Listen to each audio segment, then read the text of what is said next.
Greetings, YouTube. The other day, while reading Metafilter, there was an article about owls, which rather quickly devolved into a discussion of owlbears, which had me looking up online for illustrations of owlbears and finding which ones I like the best. And I have to tell you, the original first edition owlbear is not my favorite. I'd probably say that the third edition illustrations are probably my favorites. Though there are some excellent ones out there done by amateurs and some nice miniatures. I was quite impressed. I wasn't aware there were so many. I even found owlbear origami. That was cool. And owlbear crochet, which I'm trying to encourage my friend, either my friend Felicia or my wife, to make for me. Which got me thinking about how applicable would standard D&D monsters be to a post-apocalyptic setting. Now, the old-timers out there will remember that on page 113 of this book right here, there actually are rules for converting D&D to Advanced D&D to Gamma World or Gamma World to Advanced D&D right there in the DM's guide. And that was very cool. And I can tell you that in any science fiction or fantasy game I've run, either post-apocalyptic or fantasy, the party's always ended up in the other world for an adventure. I love crossing those two adventure genres. I always have. I probably always will. And I just think it's a keen concept. It's fun. So I thought, why don't I look at the monster manual here and see which monsters would be applicable to a post-apocalyptic setting and how would you use them. So I'm going to actually just grab the book, open it up, and we're going to start poking around. Now, some of these are not going to be appropriate. For example, aerial servant, not applicable. The Ankh egg, the giant insect, perfectly applicable.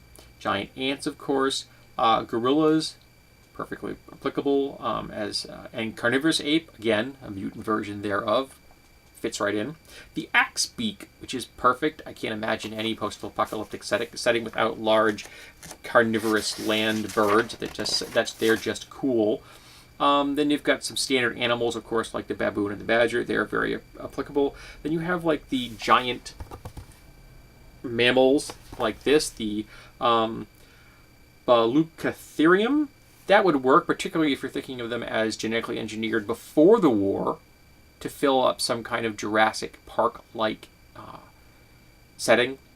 Now imagine they and dinosaurs would have, before the war, had cybernetic implants that kept them corralled inside a park.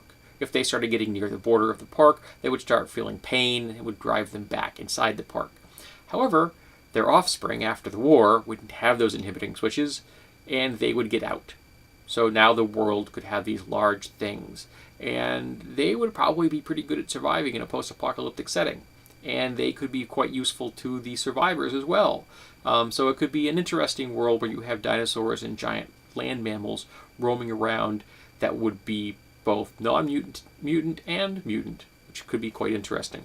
The basilisk, a multi-limbed lizard, that fits perfectly.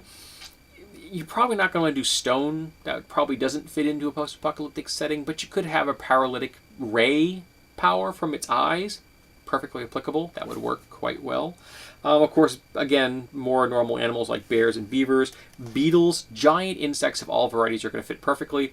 The shorter lifespan a creature has, the life cycle they have, the more generations you're going to have, which means that the more chances you're going to have mutations. So the creatures with these shorter life cycles are going to have far more likely to have mutations in them than creatures with longer life cycles. Beholders, not common, but as a top boss, or finding one beholder, I think it would be completely applicable to be an incredibly mutated version of something. It'd be really twisted if it was an incredibly mutated human. That's bizarre, but could still be very cool. Black pudding, giant single-celled type of organisms, ochre jellies and all those, slimes, all very good in a post-apocalyptic setting, fits right in, no one would bat an eye. Blink dog, fits in perfect. The brain mole, it's made for a post-apocalyptic setting. You could emulate everything a brain mole has with mutations. The brownie could be genetically engineered before the war as part of some kind of fantasy setting. And then, of course, free to roam the world. Or what if they're robots? Little, Westworld kind of, future world kind of creatures running around and playing mischievous tricks on the world. Bugbears, all the humanoids would fit in. For example, orcs. What if orcs were actually Neanderthals? Okay? What if we found some DNA material that we could replicate, and we had done so to make laborers or ground pounders, and the things that made them very useful to us before the war also made them very good at surviving. So that could be one particular angle, or they could just be mutated versions of humans that existed after the war. The bullet, again, a giant insect-type creature, fits in perfectly. A carrion crawler, absolutely applicable. The Catoblepas, the weird turn-you-to-stone swamp dwelling creature, it's a stretch, but I don't think it's a completely weird thing. There are weirder stuff in your post-apocalyptic settings. And realize I'm talking about science fantasy things like the Mutant Epoch and Gamma World. I'm not really discussing things that would fit into an Aftermath or Moral Project game well. Either you have to tone things down a lot. Some of them would still work, like some of the humanoids, and some of the slightly mutated animals would still be applicable. But a lot of the really weird things with all kinds of wacky mutations, because, in a realistic system, mutations just tend to kill you. They don't grant you cool Marvel superhero type powers, which I love. Centaurs, they could be pre-war volunteers, people that wanted to be centaurs. So they had a genetic process done that changed them into, with maybe some kind of incubator type device that turned them into this. Because there are people in the world who would want to be centaurs. Cerebral parasite fits perfectly. The Chimera, as depicted in the classic D&D, that's really pushing it. Maybe a robotic version, but the version of like the Papo Chimera that I reviewed here on my channel not that long ago, that would be very applicable, I think, as a creature that was designed for a fantasy park before the war, or even a robotic version thereof. That'd also be quite usable. The Cockatrice, stretching it with the whole, again, I'd go paralysis as opposed to turning someone to stone, but I still think it would be kind of cool. The Coatl fits right in. Crayfish, crocodiles, demons, and devils, we cross them right off, unless you're going to use like robotic versions for some kind of fantasy theme park or demonic theme park or Halloween theme. They would fit in there. Again, as I said, all the dinosaurs would fit into a Jurassic Park type scenario. Displacer Beast, perfect, fits right into a post-apocalyptic setting. The Jinns I would not put in at all. The Doppelganger, that fits in really well. I would leave dragons off unless it was a single mutant dragon in your entire campaign. Maybe it was designed before the war to be in someone's weird collection, or it was a robot that still thinks it's a dragon and still functioning as one. That could work. There were post-apocalyptic dragons in the 3rd edition Gamma World, but I thought that they were kind of stuck out. I used them myself, but I didn't like them. In retrospect, maybe I wouldn't have used them at all. They really didn't fit in well, in my opinion. But like non-winged ones, like the Lenorns or the Chinese lung, they would be more applicable. They would fit in, I think. I'm saying applicable too often, I apologize. I think they would fit in much better than the winged variety. Because if you really want to have an organic winged dragon, you're really going to have to stretch the definition of science fantasy to the breaking point, unless you give them some kind of constant levitation mutation, and that might work. Dragon, smaller creature, which is like kind of an armored lion with wings. I think that you could get away with one of those in the setting. Dragon turtle, again, you could get away with there. A dryad, that's a little too magical, but you may have some kind of uber gren, like the Gamma World had gren, which were green colored kind of planty-based humanoids. I think if you had a more advanced version of one of them, that could fit the definition of a dryad.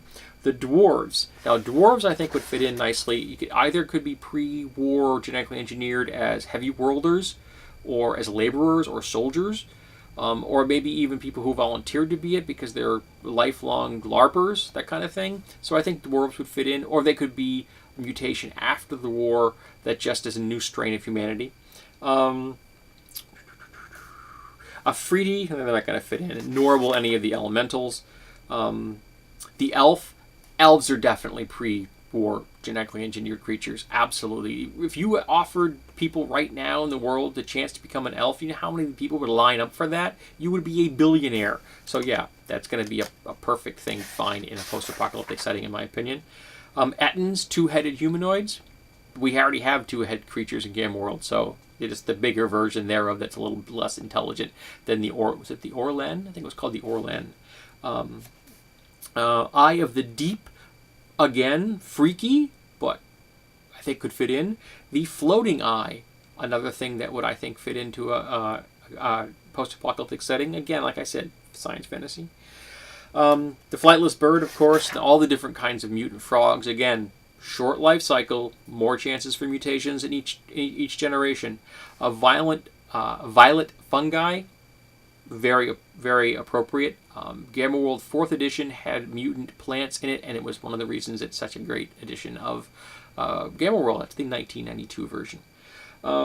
Gargoyles. I think gargoyles fit in. I wouldn't have them be like stone, obviously, but they'd be fairly well armored, and more along the lines of the gargoyle cartoon gargoyles, maybe with a light sensitivity that makes them shift into an alternate form that's immobile. You wanted to really stretch it, because there are metamorphosis abilities in a lot of science fantasy post-apocalyptic settings like Gamma World and Mutant Epoch and things like that. Gas Spore, I think, would be cool and quite dangerous. Gelatinous Cube, maybe not, but a cool idea as far as a big single cell organism, but I don't know if I want it to be cube shaped. That's a little weird.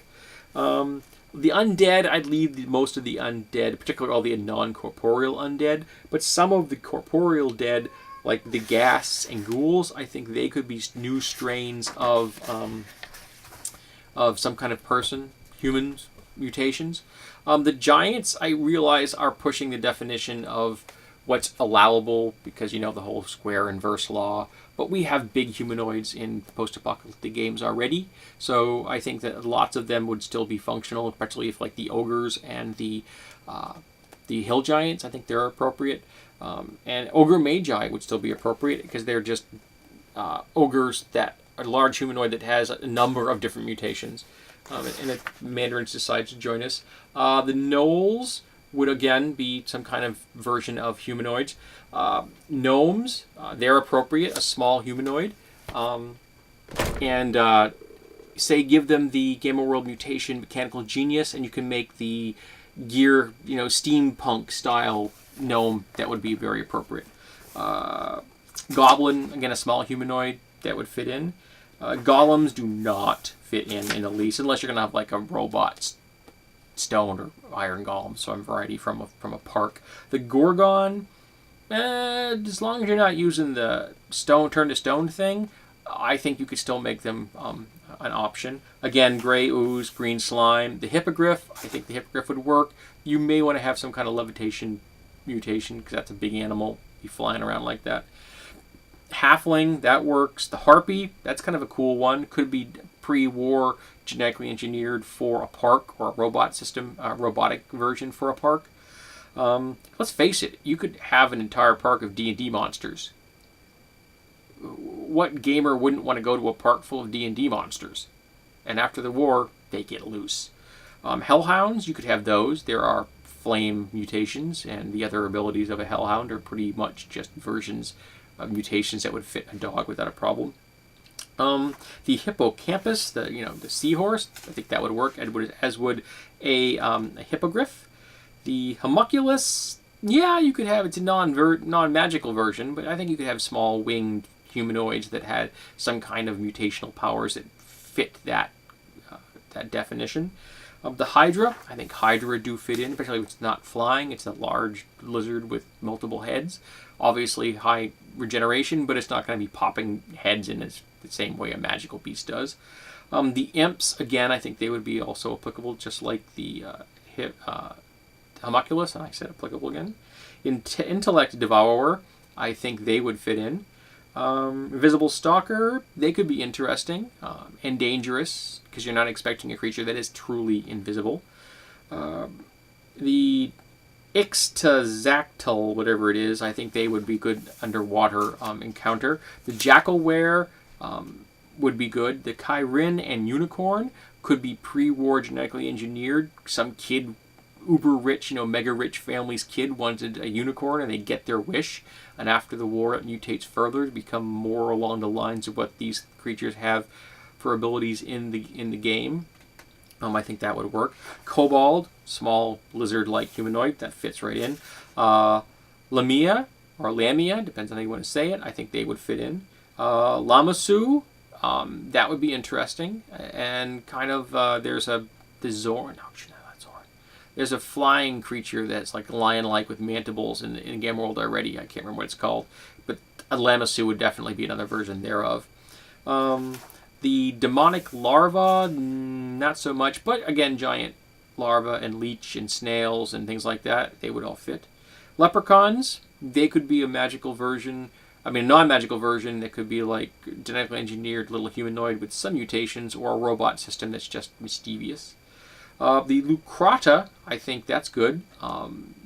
They can throw their voices. They are good hunters. They're stealthy in many regards. And I think everything they have for abilities could be emulated by mutations. Are obviously a lich or a lich, depending on how you say it, doesn't fit in. Lizard Man, perfect fit, and is one of my favorite illustrations in the game. Get in there. Where's the Lizard Man? Well, nope, that's not the Lizard Man. There we go. There's my Lizard Man. Sorry. The Lurker above, unusable, but doable. The Lucatha, the underwater humanoids, good.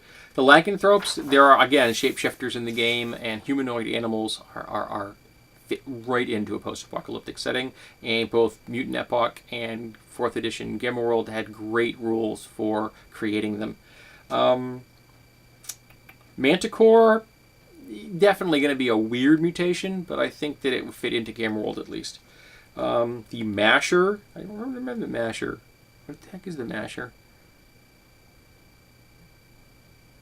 It's some kind of these worm-like fish. I didn't remember them. I like that.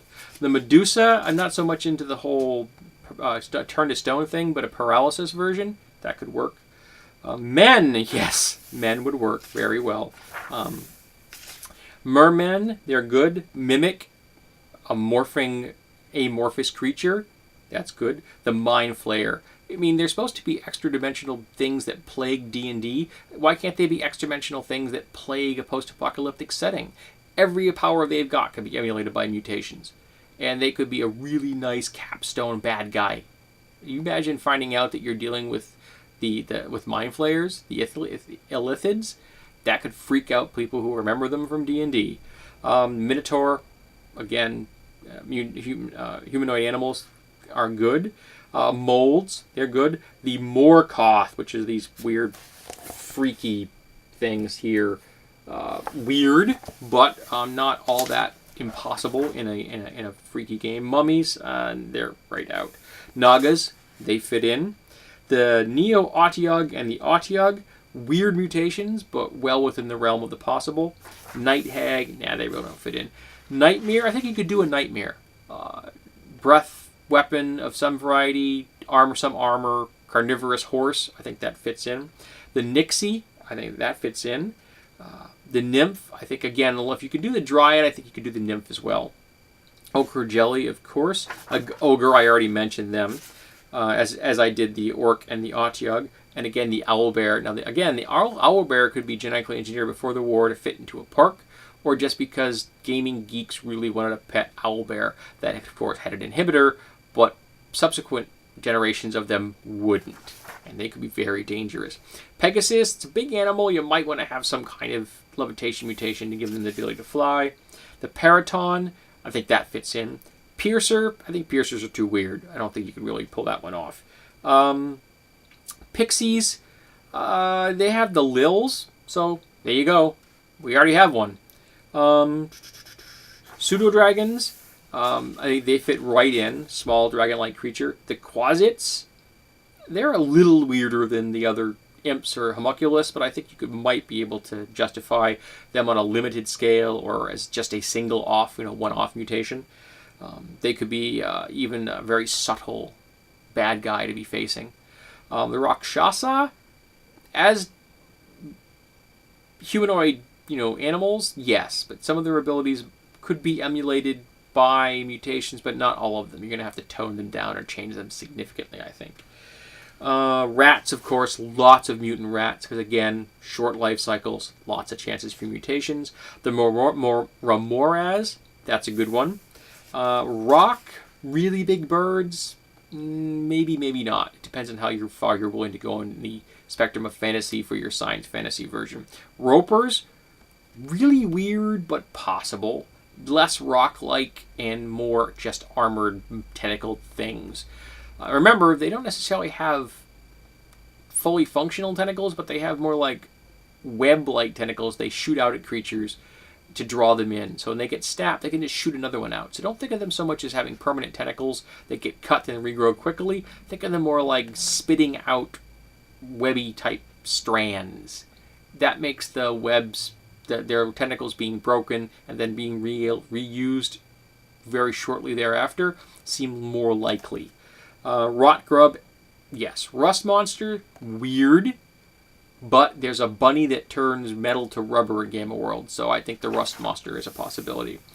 Saugan, definitely. There you got the deep ones, folks, and I always loved them. I thought they were very useful. Salamanders, again, if you tone them down as being less elemental and just a snake-type creature with some fire-based abilities and arms, I think that works. The satyrs, they definitely could be pre-war genetically engineered. Sea hag, I don't think they would fit in that well. Sea horse, yes. Sea lion, yes. The shambling mound, I think that fits in. Kind of a swamp thing creature like that. I think that fits in the game. Shadoo, if you can have the Lamassu, I think you can have the Shadoo. I think that fits in, or Shidoo. Shrieker, I think that fits in. Skeleton, no, that doesn't make it, unless you like robotic version. That could be kind of cool. That would make it interesting. Say a squadron of them from some Greek mythology park that got loose, and then they're wandering the world on some mission that they can't change because they're following an old program. Slithering tracker, that would work. Giant slug, of course, that works. Sea serpents and giant snakes, they work really well, I think. Spectres, no. Sphinx could. Again, less magical, just a severely mutated lion of some variety. I think that can work. Because there's lots of different versions. And again, spiders, perfect. Short life cycles, lots of generations for mutations. Sprite, again, we have lils in Gamma World. You could have sprites. Sturge fits right in. Absolutely no problem. Strangleweed, that works. Sioux monster, I think the Sioux monster could easily be emulated by mutations. Sylph, again, if you could pull off dryads and nymphs, why not sylphs? Thought Eater, I think they fit into a mutation template. Titans, maybe not as a true humanoid species, but maybe as robotic members of a park that still kick around. There's one left in the world or something like that. Or it could just be a really severe mutation and it's, again, a limited quantity or just one. Trapper, I think trappers work. Treants, again, the 1992 version of Gamma World has intelligent trees that are mobile, so treants fit right in. Triton, they work. Troglodytes, mutant lizards that have some stinking abilities, that fits in. Trolls, not as magical, but give them a really high regen, susceptibility to fire, and I think you could emulate most of their other powers with mutations. Umber Hulk, I think you could. Again, you're going to have to change a few things, but not many, because there are weird mutations that fit that. Vampires, you can't have them to be true undead, but you could have really close, like light blindness, susceptibility to sunlight that does them harm. You need to give them a single ability to turn into one type of creature, say like a wolf. You could do that. And lots of their other abilities, of course, they're sanguivores. They have to have blood. So you could do a decent vampire in a science fantasy game. Giant wasps, of course. Water weird, nah, that's not going to work. Nor, I don't think the white will, nor will the will-o-wisp, unless it's an energy being. If you're really getting weird out there, say something from another dimension, maybe that might work too. It worked in Star Trek, in energy beings. Maybe you want to have it in post-apocalyptic setting. Windwalker, a little too bizarre. Wolf and Wolverine, they of course work. The Zorn, I think the Zorn works as a really freaky mutation.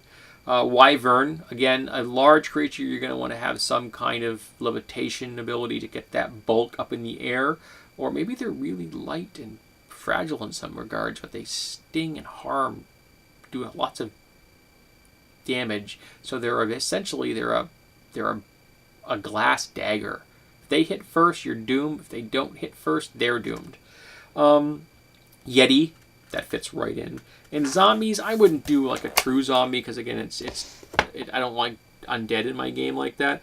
But you could do the 28 weeks later version of, or 28 days later, 2 films, so long as the disease that turns them into that creature is an actual disease and it doesn't take 20 seconds. It takes more like 3 or 4 days or 20 days to affect someone. That would fit right in. But I don't think they're going to be much of a threat to your average party because they're essentially non-tool using apes, which humans without tools aren't dangerous. They can bite you and infect you, yes, but if you're wearing armor and you've got spears and shields and swords and stuff, they're not that dangerous. If you know they're coming, you can defend yourself.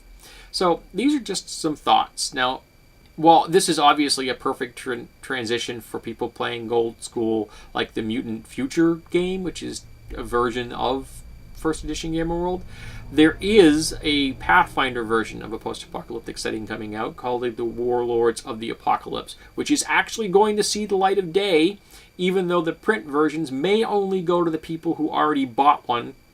I'm one of them. So there may only be print versions for those of us who already paid for them 2 years ago. But I get weekly updates, so the game is still in the works. It still looks like it's going to see the light of day, even though most people may only have access to a PDF version.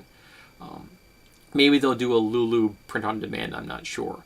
But I would love to hear your thoughts on how you would use classic D&D monsters in your